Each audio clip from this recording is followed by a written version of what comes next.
안녕하세요. 안녕하세요. 아, 채창 감사합니다. 어, 귀한 찬양으로 우리 마음이 아주 가득 은혜롭게 충만하여졌습니다. 그리고 또 우리 후배 목회자를 위해서 간절한 마음으로 우리 목사님 기도해 주셔서 감사합니다.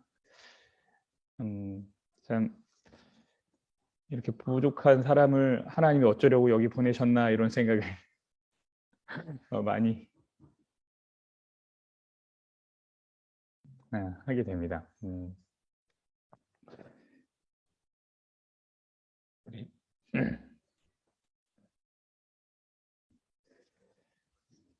네. 음,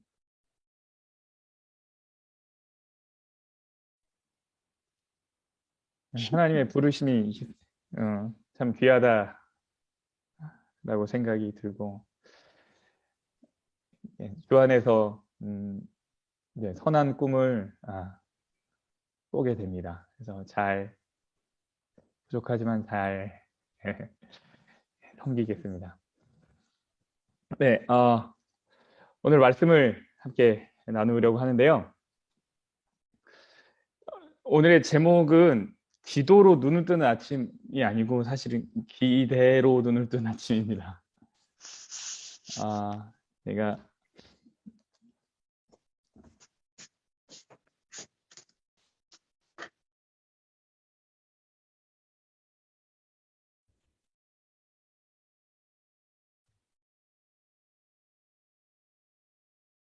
보이시나요? 네네.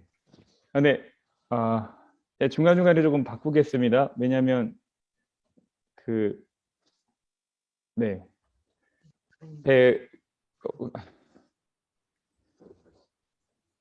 파워포인트만 너무 나온다고 하셔가지고 제가 공유를 중지했다가 이렇게 좀 하도록 하겠습니다. 여러분 요즘 하루의 시작이 좀 어떠세요? 여러분 어떻게 하루를 시작하십니까? 요즘 어떤 사람들은 밤새 스마트폰 이렇게 침대에 누워서 이렇게 하다가 피곤한 눈과 무거운 머리로 하루를 시작한다 그래요. 그래서 무기력하고 힘들다고 얘기하는 사람들이 있습니다. 또 어떤 해군 장군이 한 대학의 졸업 연설 때 이렇게 이야기했습니다. 하루를 승리하는 비결에 대해서 자기가 알려주겠다 이렇게 얘기하면서 뭐라 그랬냐면 일어나서 침대를 정리해라. 그것이 하루를 승리하는 비결이다 그랬어요. 뭐냐면 일어나자마자 작은 승리를 경험하면 계속된 승리를 할 수 있다라는 거예요. 그래서 일어나서 제일 먼저 뭐 하라고? 친구를 잘 정리하라는 거예요. 오늘은요, 그리스도인이 어떻게 하루를 맞이할 수 있는지, 또 하나님은 당신을 믿는 백성들에게 어떻게 하루를 시작하게 하고 싶으신지 함께 나누려고 합니다. 그래서 기대로 눈 뜨는 아침, 네, 오늘 말씀의 제목입니다. 우리 역대하 20장 1절, 2절을 같이 읽어보겠습니다. 역대하 20장 1절, 2절입니다.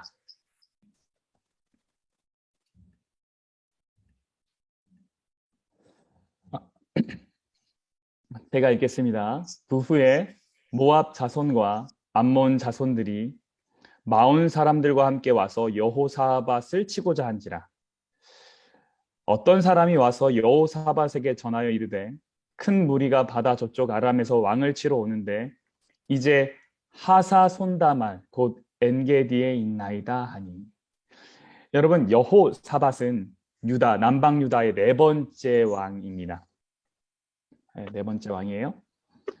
그리고 굉장히 선한 왕으로 기록되어 있는데 중간에 사실 정치적인 실수를 조금 했어요.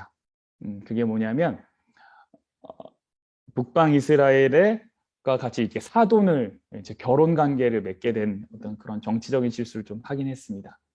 그러나 굉장히 그가 하나님 앞에 정직하고자 했고 그리고 이스라엘의 남방 유다의 부흥기를 일으켰던 사람이에요. 그래서 그 예가 어디냐면 역대하 17장에 좀 등장을 합니다. 같이 좀 읽어보겠습니다. 역대하 17장 1절, 3절, 11절. 인데요. 17장은 다 읽을 건 아니고 그 가운데서 여호사밧이라는 인물이 어떤 인물인구나라는 걸 보여주는 그 성경절들 몇 개 찾아서 읽겠습니다. 아사의 아들 여호사밧이 대신하여 왕이 되어 스스로 강하게 하여 이스라엘을 방어하되 3절 여호와께서 여호사밧과 함께 하셨으니 이는 그가 그의 조상 다윗의 처음 길로 행하여 바알들에게 구하지 아니하고 11절 블레셋 사람들 중에서는 여호사밧에게 예물을 드려 은으로 조공을 바쳤고 아라비아 사람들도 짐승 때 곧 수량 7,700마리와 수렴소 7,700마리를 드렸더라.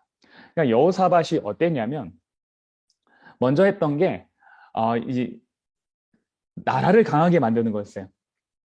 그리고 그 강하게 하고자 하는 의지에 하나님이 도움을 주셨어요. 그러면서 바알들한테 그 도움을 구하지 않고 하나님을 의지했어요. 그러다 보니까 무슨 일이 일어났냐면 블레셋이 이 유다에 조공을 바치는 일까지 일어났어요. 그러니까 유다라는 나라가 점점점 강성해지고 있었던 시기라는 거예요.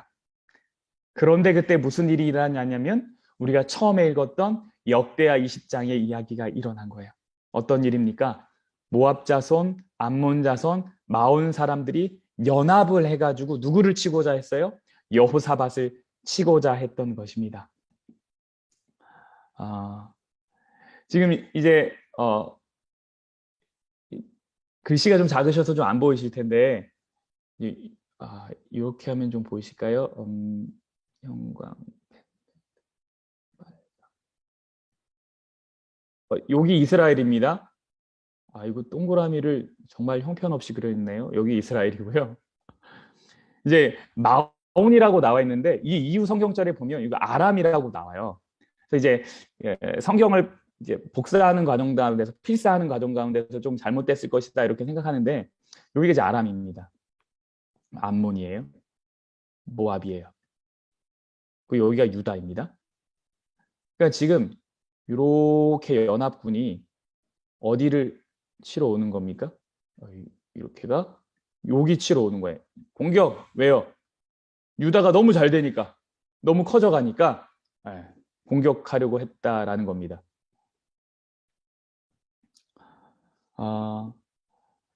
그러면 이제 여호사밧의 반응이 어땠을까요? 여러분이 유다라는 나라의 임금이라면, 왕이라면 이렇게 우리가 지금 잘 되고 있을 때 다른 나라들이 연합해서 치려고 온다라는 소식을 들으셨어요? 그럼 여러분은 어떻게 하시겠습니까? 뭐부터 해야 될까요? 여기 다 뮤트가 되고 계시죠? 죄송합니다. 여호사밧이 했던 건 뭐냐면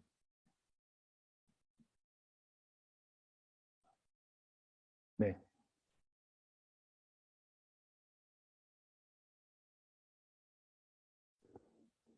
역대하 20장 3절 4절입니다. 무엇을 했는가? 왕이 여호사밧이 두려워하여 여호와께 낯을 어떻게 했다고요? 향하여 간구하고 온 유다 백성에게 금식하라 공포하며 그랬어요. 여호사밧이 뭘 했냐면 제일 처음 했던 게 뭐냐면 하나님을 찾는 일이었어요. 그리고 이것이 그리고 온 유다 백성에게 금식하라라고 이렇게 이야기했습니다. 이스라엘 역사에서 왕이 공식적으로 선포한 최초의 금식이에요. 그리고 어떻게 했는가? 유다의 모든 백성이 예루살렘에 다 모였습니다. 유다 사람이 여호와께 도우심을 구하려 하여 유다 모든 성읍에서 모여와서 뭐 했다고요? 여호와께 간구하더라 라고 성경 말하고 있어요. 그리고는 여호사밧이 전체 무리 가운데 서서 하나님께 기도하기 시작했어요. 그가 했던 기도의 내용이 5절부터 13절까지 쭉 나오는데요. 내용이 길어가지고 제가 따로 성경절은 첨부하진 않았지만 내용을 정리하면 이렇습니다. 첫 번째는 무엇을 두고 기도했냐면 하나님의 선하심을 두고 기도했어요. 그러니까 성경의 믿음의 기도가 그러했듯이 여호사밧의 기도 그리고 온 유다 백성들이 했던 기도는 뭐냐면 하나님의 선하심, 하나님이 우리의 조상과 언약 맺지 않으셨습니까? 하나님의 성품을 두고 막 기도하는 거예요. 그러니까 하나님의 약속이 기반이 되어서 기도를 할 때 우리의 기도는 피상적이지 않을 수 있죠. 그러니까 기도할 때 그냥 기도하라 그러면 잘 안 되잖아요. 그러면 뭘 하면 되냐면 말씀을 읽으면 기도할 제목들이 생각이 나요. 그러니까 내가 구할 것들만을 이제 뭐 1번, 2번, 3번, 4번 마치 그 산타클로스 할아버지한테 선물 목록 이렇게 보내는 것이 아니라 우리의 기도는 하나님의 말씀에 근거할 때 하나님 이렇게 하셨군요. 하나님 이런 일도 있었군요. 하나님 이런 분이시군요. 그 하나님을 만나게 해주세요. 그 일이 제 삶에도 일어나게 해주세요. 이렇게 기도할 수 있다라는 거죠. 여호사밧의 기도가 그랬다는 거예요. 특별히 약속을 붙들고 여호사밧은 크게 기도했습니다. 그 약속이 어떤 내용인가? 여호사밧이 무슨 약속을 붙들고 기도했냐면 이 약속 붙들고 기도했어요.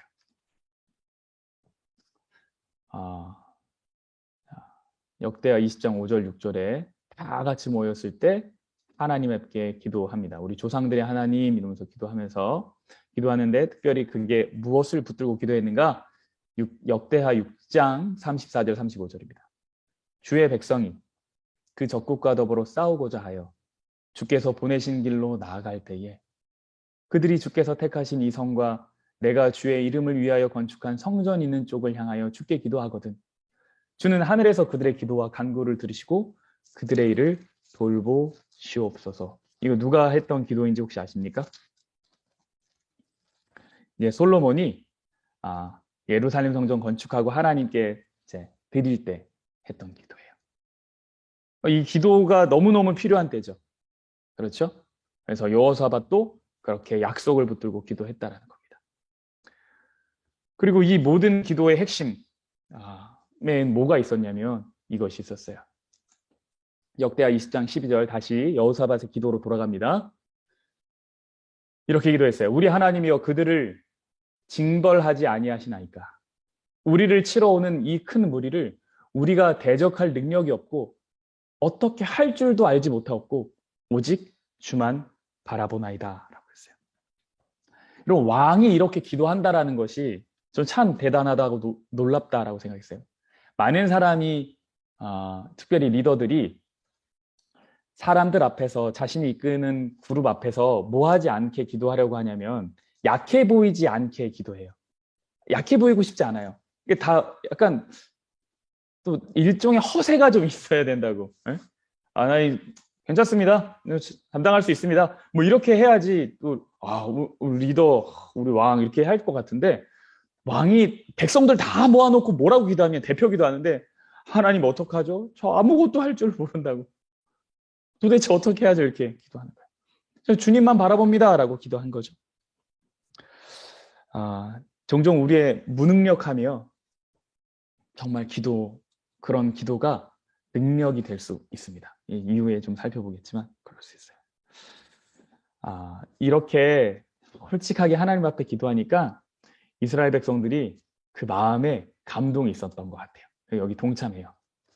유다 모든 사람들이 그들의 아내와 자녀와 어린이와 더불어 여호와 앞에 섰더라. 어떤 장면이 생각나세요? 남자들이 이렇게 딱 그 집안의 가정들이 다 왔는데 왕이 이렇게 기도를 하니까 그 감동이 되어가지고 아내도 부르는 거예요. 그 자녀들도 오는 거예요. 얘들아 일로 와. 우리 같이 기도하자. 지금 우리 하나님 앞에 기도할 때야. 그래서 기도하려고자 하는 마음이 그 하나님의 영이 이스라엘 유다 백성들한테 이렇게 쫙 임하게 되는 거예요. 그러고는 놀라운 일이 일어납니다. 여호와의 영이 회중 가운데에서 레위 사람 야하시엘에게 임하셨으니 그는 아삽 자손의 자손 마따냐의 현손이요 여이엘의 증손이요 브나냐의 손자요 스가랴의 아들이더라. 하나님의 영이 그 회중 가운데 한 사람의 레위 사람 야하시엘이라는 사람한테 쫙 임했어요. 그러더니 그가 하나님께 받은 메시지를 이스라엘 백성들에게 전해줍니다. 한번 잘 들어보세요. 야하시엘이 이르되 온 유다와 예루살렘 주민과 여호사밧 왕이여 들을지어다. 하나님이 이제 영이 쫙 임해서 대표로 이렇게 하나님께서 주신 메시지를 전해주는 거야. 여호와께서 이같이 너희에게 말씀하시기를 너희는 이 큰 무리로 말미암아 뭐하지 말라? 두려워하거나 놀라지 말라. 이 전쟁은 누구한테 속했다? 너희에게 속한 것이 아니오 하나님께 속했다. 그러면서 얘기하기를 내일 너희는 그들에게로 뭐하라? 내려가라. 그들이 시스고개로 올라올 때에 너희가 골짜기 어기 여루엘들 앞에서 그들을 만나려니와 이 전쟁에는 너희가 뭐 할 것이 없다? 싸울 것이 없다. 대열을 이루고 서서 너희와 함께한 여호와가 구원하는 것을 보라. 유다와 예루살렘아 너희는 두려워하지 말며 놀라지 말고 내일 그들을 맞서 나가라. 여호와가 너희와 함께하리라 하셨느니라 하며 그랬어요. 하나님이 말씀하신 것이 있어요. 여기에 내용의 특징이 뭐죠? 두려워하지 마, 놀라지 마. 이 전쟁이 누구한테 속했다? 나한테 속했다. 이렇게 얘기했어요. 그러더니 뭐라고 그러셨냐면 너희는 그들을 가서 만나라. 그러나 뭐 할 것은 없다? 싸울 것은 없다. 대열을 이루어 서서 나와라. 그러더니 뭐라 그러면 너희와 함께한 여호와가 구원하는 것을 보라 그랬어요. 내가 너희와 함께하겠다. 이게 하나님이 야하시엘이라는 사람을 통해서 이스라엘 유다 백성들에게 전해준 메시지였어요. 이스라엘 백성들이 이제 어떻게 해야 됩니까? 하나님의 말씀에 순종해야죠. 순종해야죠. 한번 볼까요? 이에 백성들이 아침에 일찍이 일어나서 드고아들로 나가니라. 나갈 때 여호사밧이 서서 이르되 유다와 예루살렘 주민들아 내 말을 들을지어다. 너희는 너희 하나님 여호와를 신뢰하라. 그리하면 견고히 서리라. 그의 선지자들을 신뢰하라. 그리하면 형통하리라 하고 백성과 더불어 의논하고 노래하는 자들을 택하여 거룩한 예복을 입히고 군대 앞에서 행진하며 여호와를 찬송하여 이르기를 여호와께 감사하세. 그의 인자하심이 영원하도다 하게 하였더니 그랬어요. 사람들로 하여금 찬양하게 했어요.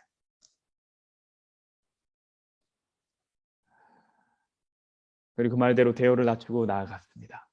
그러자 무슨 일이 생겼을까요? 계속 좀 볼까요? 22절, 23절입니다. 그 노래와 찬송이 시작될 때에 여호와께서 복병을 두어 유다를 치러 온 암몬 자손과 모압과 세일산 주민들을 치게 하심으로 그들이 패하였으니 곧 암몬과 모압 자손이 일어나 세일산 주민들을 쳐서 진멸하고 세일 주민들을 멸할 후에는 그들이 서로 쳐 죽였더라. 정말 이상한 일이 일어났어요. 찬양을 시작하는데 하나님께서 복병을 이렇게 딱 두셔서 유다를 치러 온 암몬 자손과 모압과 세일 주민들을 치게 하셨대요. 근데 그들이 패하였대요. 그러더니 무슨 일이 있냐면 암몬과 모압 자손이 일어나서 이번에 세일산 주민들을 쳐서 없애더니 세일산 주민들이 이게 멸해져 이게 지고 났더니 서로 이제 막 전쟁을 하고 서로 쳐 죽였다. 여러분 이 복병이 뭐냐면 사람들이 생각하기를 아마도 세일산 주민일 것이라고 생각해요. 이 이야기는 이제 이 22절, 23절의 내용을 제가 이제 배경 설명을 잠깐 해드립니다. 세일산 주민들이 어떤 사람이 뭐 자세하게는 뭐 잘 이렇게 기록을 잘 살펴볼 여유는 없지만 어떤 특징이 있냐면 이 사람들이 매복을 잘했어요. 그러니까 약간 도적대 같은 세일산의 산적이죠. 근데 암몬이랑 모압 자손들이 전쟁을 하러 가니까 이렇게 다 숨어 있는 거야. 그럼 뭐 하려고 그랬냐면 이 암몬과 모압을 어떻게 해볼까? 전쟁하러 갈 때 재물들이 이렇게 먹을 것도 가져가고 그 다음에 전쟁 도구도 가져가고 약탈하면 좋잖아요. 가져갈 만한 것들이. 하나님은 어떻게 하셨냐면 이들끼리 전쟁을 하게 하신 거예요. 그런데 누가 졌어요? 세일산 주민이 졌어요. 기가 막힌 일이 여기서 일어났는데 그랬더니 세일산 주민들이 지니까 여기에도 뭐가 나옵니까? 전리품. 전쟁에서 지고 난 전리품이 나오는 거죠. 네. 그래서 이 전리품을 두고 누구랑 싸우게 되는 거예요? 이제 암몬이랑 모압이랑 싸우는 거예요. 결국은 이 전쟁은 뭐냐면 인간들의 욕심으로 인해서 자기들끼리 자멸한 거예요.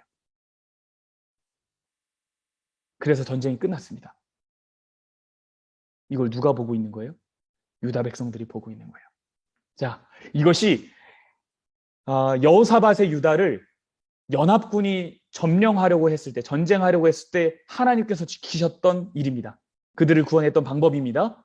여러분, 여기에서 혹시 이상한 점을 찾지 못하셨는지요?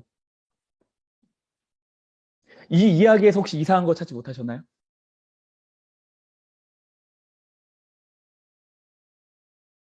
여러분 혹시 이런 질문 해보셨습니까? 아니, 왜 하나님은 싸울 거 없다고 하면서, 너희는 싸울 거 전혀 없다고 하면서 왜 대열을 맞추라고 하셨을까? 왜 나와서 보라고 했을까? 아니, 싸울 거 없다면서요. 그러더니 뭐예요? 군대는 만들어요. 아니, 우리 상식적으로 생각해 볼 때, 아니, 하나님이 싸우실 거면, 그러면 텐트에서 다 자기 냅두면 되는 거 아닙니까? 다 자기 한 다음에, 하나님이 쫙 이렇게 진멸하고 나서, 얘들아, 나와봐. 이제 안전해. 얼른 나와봐. 해가지고 눈 비비면서, 어머, 이겼다. 우리 하나님 최고. 이렇게 해야 되는 거 아닙니까? 하나님 이상해요. 하나님 뭐라 그래요? 얘들아, 너희가 싸울 곳은 없어? 나와봐. 나와봐. 줄 맞춰서 서. 잘 봐. 앞으로 대열을 해. 응? 전진을 해. 이 하나님 방법이라는 거예요. 진짜 신기한 게 뭐냐면 유다 백성들도 그 말에 다 순종했다라는 거예요. 하나님 전도 좀 더 자겠습니다. 안 하고, 그래요 하나님? 그럼 제가 나가야죠. 싸우지도 않을 거면서 말이에요. 여러분들 생각해 보면요, 이스라엘 백성들이 구원받는 장면은 거의 이래요. 거의 이렇지 않고 사실 다 그래요. 출애굽기 14장 13절 한번 볼까요? 출애굽기 14장 13절입니다. 모세가 백성에게 이르되 너희는 두려워하지 말고 가만히 서서 여호와께서 오늘 너희를 위하여 행하시는 구원을 보라. 너희가 오늘 본 애굽 사람을 영원히 다시 보지 아니하리라. 이것이 뭐냐면 모세가 홍해를 건너갈 때 이야기예요. 네, 하나님께 영감을 받은 모세가 백성들에게 이제 명령을 하는데 뭐라 그러냐면 두려워하지 말고 뭐 하라? 숨어 있으라. 그러면 된다. 이게 아니라 두려워하지 말고 뭐라 그래요? 가만히 서서 아무것도 하지 마. 그러나 뭔 하래요? 구원은 바라요. 어떻게 구원받는지 봐라 이거야. 그러니까 구원이라는 것이 성경이 말하는 구원이 뭐냐면 우리 아무것도 안 하고 있는 상태인데 희한하게 꼭 그 구원받는 현장에는 꼭 두셔요. 그러니까 아무것도 안 했다라고 말하기도 참 뭐하고 그렇다고 내가 뭘 했다라고 말하기도 참 뭐하게 하나님이 그렇게 하신 거예요. 근데 하나님 구원이 왜 이렇게 하실까요? 여러분 우리의 구원은 믿음으로 말미암아 구원받는다라는 내용이 뭐예요? 이야기가 뭐예요? 정말 우리가 아무것도 안 했어요? 그러면 아무것도 안 한 모든 사람이 구원받아야 되잖아요. 꼭 그렇진 않아요. 그렇다고 우리가 무엇인가를 했다고 말할 수 있습니까? 아니 그렇지도 않아요. 아니 믿음이 이게 참 구원이 이게 참 뭐예요 이게? 근데 성경에 나와 있는 구원이라는 게 항상 이렇게 받아요. 근데 여기에 하나님께서 우리에게 원하시고자 하는, 그러니까 우리에게 기대하고자 하는, 우리가 알았으면 하는 내용이 있는 거예요. 그게 뭘까? 첫 번째, 하나님은 자신이 얼마나 커다란 존재인지를 보여주고 싶으셔요. 하나님은 단순히 우리를 어려움에서 건지시고 구원하는 것이 그분의 목적이 아니에요. 그분의 구원의 계획 가운데는 하나님이 의도하시는 것이 있어요. 이 의도를 아는 것이 살아있는 구원을 경험하게 되는 건데 그게 뭐냐면 하나님은 우리 마음 안에서 가장 최고로 크신 분이 되시길 원하세요. 이 세상에서 정말 내가 얼마나 위대한 존재인지를 우리로 하여금 알길 원하세요. 그러려면 그 장면에 있어야 돼요. 그 현장에 있어야 돼요. 그거를 봐야 돼요. 사실 이러한 과정이 없는 구원 아니에요. 그분이 우리의 구원자라고 우리가 고백하면서 우리 안에서 그분이 제일 크지 않을 수 없거든요. 그러니까 하나님은 그 현장 가운데, 구원의 현장 가운데서 그분이 얼마나 위대한 분이신지 우리가 직접 피부로 경험하고 느끼길 원하신다라는 거예요. 또 이거랑 연결돼서 정말 중요한 구원의 원칙은 뭐냐면 하나님께서는 결과를 보고 하나님을 보기보다는 하나님을 통해 결과를 보기 원하신다라는 거예요. 아시죠? 하나님은 결과를 보고 하나님을 만나길 원하기보다는 하나님을 통해서 결과를 보기 원하세요. 여러분, 우리 종종 이루어진 결과를 보고 하나님의 크심을 보고자 해요. 무슨 얘기냐면 텐트 안에 있다가 나는 아무것도 하다가 뭐 귀찮아 하다가 하나님은 다 이루어 주시고 나왔을 때 하나님 다 이루어 주셨군요. 이렇게 하길 원한다는 거예요. 근데 이러면 무슨 일이 생기냐면 자신이 기대한 결과가 아닌 경우에 믿음이 약해져요. 하나님이 계신가? 텐트에서 나와봤는데 뭐 하고 있어요? 아직도 전쟁에 군사들이 연합군이 막 이렇게 오고 있어요. 그러면 큰일 났네. 하나님 떠났어. 우리 망했네. 이렇게 된단 말이에요. 하나님이 원하시는 건 뭐냐면 하나님을 통해서 결과를 보기 원하세요. 그것이 모든 전쟁이 끝날 때까지 이스라엘 유다 백성들이 텐트 안에 있지 않은 이유예요. 그러니까 우리 하나님의 크심은 전쟁의 결과만을 두고도 알 수 있지만 하나님은 결과를 보고 하나님을 보기보다는 하나님이 어떻게 일하시는지를 우리로 확인하고 싶게 하셨어요. 하나님을 통해서 유다의 승리를 보게 하고 싶었던 거죠. 그렇기 때문에 하나님의 구원의 역사가 이루어지는 동안 텐트 안에 머물러선 안 돼요. 이스라엘 백성들, 유다 백성들 나왔어야 돼요. 그리고 봐야 돼요. 하나님이 말씀하신 것에 순종해야 돼요. 순종은 내가 무엇인가를 이루는 것이 아니라 사실은 뭐예요? 하나님이 하시는 일을 그냥 바라보는 것, 그 현장에 있는 것, 그것이 순종이에요. 근데 이것이 가능한 이유가 뭐냐면 구원에 대한 철저한 기대감이 있었기 때문이에요. 가만히 앉아 있을 수 없어요. 간절한 만큼 하나님의 약속 정말 확인하고 싶었을 거예요. 하나님이 구원 이렇게 해주신대. 그러면 믿음이라는 것이 그냥 그렇구나 하는 것이 아니라 정말? 그럼 가서 봐볼까? 하나님이 정말 어떻게 일하시는지 나도 볼까? 거기에 계속 동참하고 싶은 거예요. 내가 아침에 눈을 뜬다고 해서 구원을 이루는 것은 아니지만 참 구원은 그냥 완전히 가만히 있는 것, 아무것도 안 하는 것 아니라는 거예요. 여러분, 하나님이 사랑이시기 때문에 죄인이 구원받는 일이 당연한 일입니까? 여러분, 구원은 하나님 입장에서는 어찌 보면 당연한 일이지만 인간 입장에서는 당연한 것 아닙니다. 왜 그래요? 왜 그런 거죠? 당연한 구원엔 감사가 없기 때문이에요. 사람들은 구원을 당연하게 종종 여기는데 사실 그리고 그것이 믿음인 줄 아는데 사실 그거 믿음 아니에요. 무엇이든지 당연하게 되는 순간 감사 없어집니다. 감사가 없는 건 구원 아니에요. 유다 백성들이 아침에 일찍 일어날 수 있었던 이유는 그들 안에 구원에 대한 감사가 있었기 때문입니다. 기대감이 있었기 때문이에요. 하나님이 자신들을 구원할 것이라는 약속이 그들 안에 아주 분명하게 자리 잡고 있었기 때문이에요. 이제 여러분 다시 우리 질문해 봅니다. 여러분의 아침 어떠세요? 여러분 아침에 어떻게 눈을 뜨시나요? 피곤에 억눌려서 오늘 하루도 너무 참 진짜 어떻게 살아가야 되나? 물론 우리에게 닥친 현실이 그렇게 연합군, 정말 사방이 막혀 있는 것처럼 이게 다가와서 정말 어떻게 해야 되죠? 라고 하는 고백이 있을지 모르겠지만 그러나 하나님 말씀하세요. 뭐 하라고요? 기대감으로 눈 뜨라고요. 기대감으로 눈 떠봐. 오늘 내가 어떻게 널 도우는지 봐봐. 라고 하시느라는 거예요.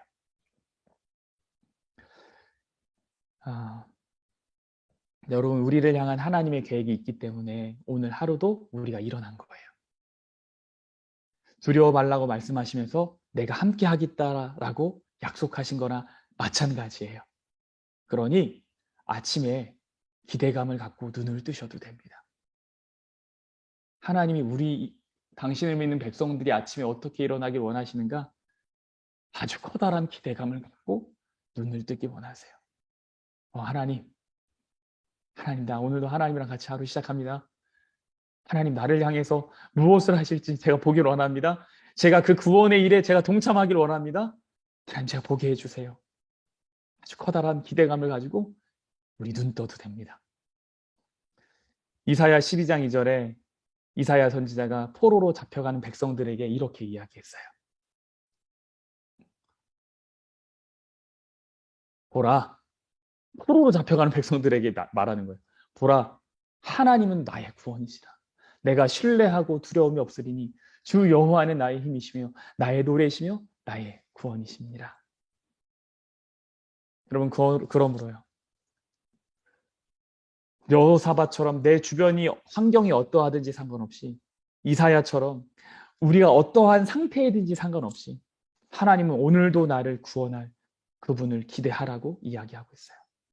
여러분, 이 이야기가 언제까지 이어지냐면 마지막 날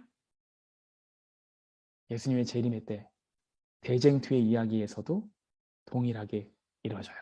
우리 계시록 14장 1절을 보겠습니다. 또 내가 보니 보라, 어린 양이 시온산에 섰고 그와 모한 함께 14만 4천이 서 있는데 그들의 이마에는 어린 양의 이름과 그 아버지의 이름 쓴 것이 있더라. 여러분, 마지막 때가 되면 하나님을 등진 무리들, 하나님을 대적한 무리들이 연합을 이룰 거예요. 그리고 하나님과 그분의 백성들을 공격할 거예요. 그때 우리가 할 수 있는 것, 뭐 하는 것이냐면 승리를 위해서 서 계신 예수 그리스도 곁에 서 있는 거예요. 그러면서 뭐 하는 거예요? 그것을 보는 거예요.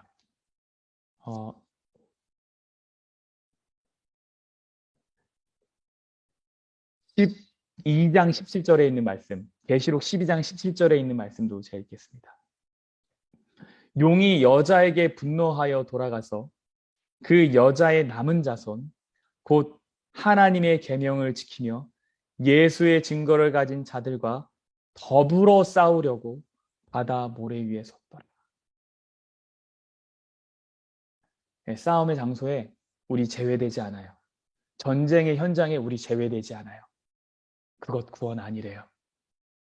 하나님과 같이, 그러나 하나님께서 우리를 위해서 하시는 일, 우리가 바라보는 것, 그것이 구원이라고 성경은 얘기합니다. 오늘의 이야기를 정리합니다. 여러분, 오늘날 기대감 없이 하루 시작하는 사람들이 얼마나 많아요. 절망 속에서, 또 우리 역시 잘못된 삶의 습관 때문에 무기력함 속에 일어날 때가 참 많이 있어요. 그러나 하나님 말씀하세요. 기대감을 가지고 눈을 떠라 라고 말이죠. 하루의 의미가 소중하고, 그래서 한 주를 살아갈 때 매일매일이 주와 함께 시작하는 아주 신나고 활기찬 하루가 되시길 간절히 기도하면서 말씀을 마치겠습니다.